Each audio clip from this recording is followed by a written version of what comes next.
Assalamualaikum warahmatullahi wabarakatuh. Halo semua, perkenalkan nama saya Nisal Galufatamaya dari kelas 10-8, nomor absen 25. Asal sekolah saya dari SMA Negeri 1 Meranggen. Kali ini saya akan menjelaskan tentang periodisasi pasca revolusi, yaitu dari proklamasi sampai masa pemerintahan Presiden Soekarno. Topik yang akan saya bahas kali ini yaitu 1. Proklamasi kemerdekaan, 2. Perang kemerdekaan, 3. Demokrasi parlementer, 4. Demokrasi terpimpin, 5. Nasib Irian Barat, 6. Konfrontasi Indonesia-Malaysia, 7. Gerakan 30 September. Proklamasi kemerdekaan.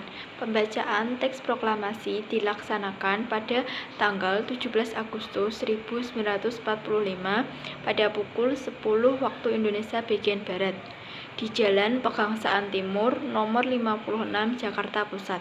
Teks proklamasi dibacakan langsung oleh Insinyur Soekarno dan didampingi oleh Dr. Andes Mohatta. Pada tanggal 18 Agustus 1945, PPKI melantik Insinyur Soekarno dan Dr. Andes Mohatta sebagai Presiden dan Wakil Presiden Indonesia.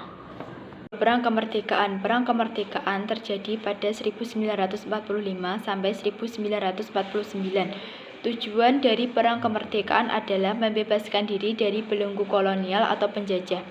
Perang kemerdekaan meliputi 1. Pertempuran Medan Area terjadi pada 9 Oktober 1945, terjadi di Medan, Sumatera Utara, dipimpin oleh T.D. Kelly. 2. Bandung Lautan Api terjadi pada 23 Maret 1946, dipimpin oleh Muhammad Toha. 3. Pertempuran 5 hari di Semarang terjadi pada 15 sampai 19 Oktober 1945. 4. Pertempuran Ambarawa terjadi pada 20 Oktober sampai 15 Desember 1945, dipimpin oleh Kolonel Sudirman. 5. Pertempuran Surabaya terjadi pada 27 Oktober sampai 20 November 1945, dipimpin oleh Bung Tomo. 6. Serangan umum 1 Maret 1949 terjadi di Yogyakarta, dipimpin oleh Jenderal Soeharto dan Jenderal Sudirman. Demokrasi parlementer. Demokrasi parlementer terjadi pada tahun 1950 sampai 1956. Demokrasi parlementer adalah sistem pemerintahan di mana parlemen negara punya peran penting. Pada sistem ini, rakyat memiliki keleluasaan untuk ikut campur urusan politik dan boleh membuat partai. Selain itu, para anggota kabinet juga diperbolehkan mengkritik pemerintah jika tidak setuju terhadap sesuatu. Kabinet pada masa demokrasi parlementer. 1. Natsir menjabat pada 7 September 1950 sampai 21 Maret 1951. 2. Sukiman menjabat pada bulan April 1951 sampai Februari 1952. 3. Wilopo menjabat pada bulan April 1952 sampai Juni 1953. 4. Ali Sastroamidjojo I menjabat pada tanggal 31 Juli 1953 sampai 24 Juli 1955. 5. Burhanuddin Harahap menjabat pada bulan Agustus 1955 sampai Maret 1956. 6. Ali Sastroamidjojo II menjabat pada bulan Maret 1956 sampai Maret 1957. 7. Juanda menjabat pada bulan Maret 1957 sampai April 1959. Akhir demokrasi parlementer. Masa kejayaan dan kesuksesan demokrasi parlementer tidak bertahan lama. Demokrasi parlementer hanya bertahan selama 9 tahun. Demokrasi parlementer berakhir saat dikeluarkannya dekrit oleh Presiden Soekarno pada 5 Juli 1959 yang membubarkan konstituante dan kembali pada Undang-Undang Dasar 1945. Presiden menganggap demokrasi parlementer tidak sesuai dengan kepribadian bangsa Indonesia yang dijiwai oleh semangat gotong royong, sehingga Insinyur Soekarno menganggap demokrasi ini telah gagal mengadopsi nilai-nilai kepribadian bangsa Indonesia. Demokrasi terpimpin. Demokrasi terpimpin terjadi pada 1957 sampai 1965. Pemberontakan yang gagal di Sumatera, Jawa Barat, dan pulau-pulau lainnya yang dimulai sejak 1958 ditambah kegagalan MPR untuk mengembangkan konstitusi baru, melemahnya sistem parlemen Indonesia.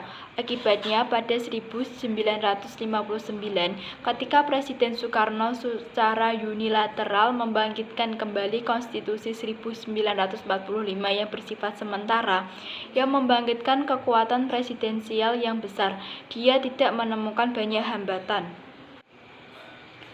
Dari 1959 sampai 1965, Presiden Soekarno menggeser kebijakan luar negeri Indonesia menuju non-blok. Kebijakan itu didukung para pemimpin penting negara bekas jajahan. Pada akhir 1950-an dan awal 1960-an, Insinyur Soekarno bergerak lebih dekat dengan negara-negara komunis Asia dan kepada Partai Komunis Indonesia di dalam negeri. Nasib Irian Barat. Irian Barat adalah wilayah NKRI yang dulunya berada dalam kekuasaan Belanda. Pembebasan Irian Barat dari Belanda dan masuknya Irian Barat ke Indonesia melampaui pengorbanan yang panjang. Berbagai upaya yang digunakan dalam membebaskan Irian Barat telah dilakukan, seperti dalam bentuk diplomasi politik, ekonomi, bahkan dengan senjata. Akhir pembebasan Irian Barat. Pada 19 Agustus 1962, datang surat perintah penghentian adu tembak antara kedua pihak. Pada 1 Oktober 1962, secara resmi Belanda melakukan serah terima pemerintahan Irian Barat pada UNTEA PBB. Kemudian pada 1 Mei 1963, PBB menyerahkan pemerintahan Irian Barat pada Indonesia dengan syarat pemerintah Indonesia harus mengadakan perpera, penentuan pendapat rakyat. Konfrontasi Indonesia-Malaysia. Konfrontasi Indonesia-Malaysia terjadi pada 1963 sampai 1966. Soekarno menentang pembentukan Federasi Malaysia dan menyebut bahwa hal tersebut adalah sebuah rencana neokolonial untuk mempermudah rencana komersial Inggris di wilayah tersebut. Selain itu, dengan pembentukan Federasi Malaysia, hal ini dianggap akan memperluas pengaruh imperialisme negara-negara barat di kawasan Asia dan memberikan celah kepada negara Inggris dan Australia untuk mempengaruhi perpolitikan regional Asia. Menanggapi keputusan PBB untuk mengakui kedaulatan Malaysia dan menjadikan Malaysia anggota tidak tetap Dewan Keamanan PBB, Presiden Soekarno mengumumkan pengunduran diri negara Indonesia dari keanggotaan PBB pada tanggal 20 Januari 1965 dan mendirikan Konferensi Kekuatan Baru (KONEVO) sebagai tandingan PBB dan GONEVO sebagai tandingan Olimpiade. Pada tahun itu juga, konfrontasi ini kemudian mengakibatkan pertempuran antara pasukan Indonesia dan Malaysia yang dibantu Inggris. Gerakan 30 September. Gerakan 30 September adalah sebuah peristiwa berlatar belakang kudeta yang terjadi selama 1 malam, pada 30 September sampai 1 Oktober 1965, yang mengakibatkan gugurnya 6 jenderal dan 1 perwira pertama militer Indonesia. Ketujuh jenazah tersebut dimasukkan ke dalam lubang kecil, lubang buaya. Tujuan utama dari peristiwa G30 SPKI adalah untuk menggulingkan pemerintahan era Soekarno serta mengubah Indonesia menjadi negara komunis. Tokoh utama pada peristiwa ini adalah 1. D.N. Aidit, 2. Sam Kamaruzama, 3. Letnan Kolonel Untung Samsuri, 4. Kolonel Abdul Latif, 5. Brigjen Suparjo. Panglima Komando Strategi Angkatan Darat Medan Soeharto menumpas kudeta tersebut dan berbalik melawan PKI. Soeharto lalu menggunakan situasi ini untuk mengambil alih kekuasaan. Lebih dari puluhan ribu orang yang dituduh komunis kemudian dibunuh. Jumlah korban jiwa pada 1966 mencapai setidaknya 500.000, yang paling parah terjadi di Jawa dan Bali. Nama jenderal dan perwira yang menjadi korban G30 SPKI adalah 1. Jenderal Ahmad Yani, 2. Lejen Raden Suprapto, 3. Lejen Siswondo Parman, 4.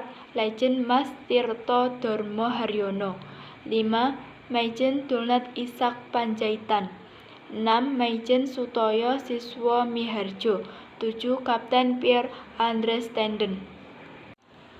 Sekian penjelasan dari saya. Jika terdapat kesalahan kata, saya mohon maaf yang sebesar-besarnya. Terima kasih. Wassalamualaikum warahmatullahi wabarakatuh.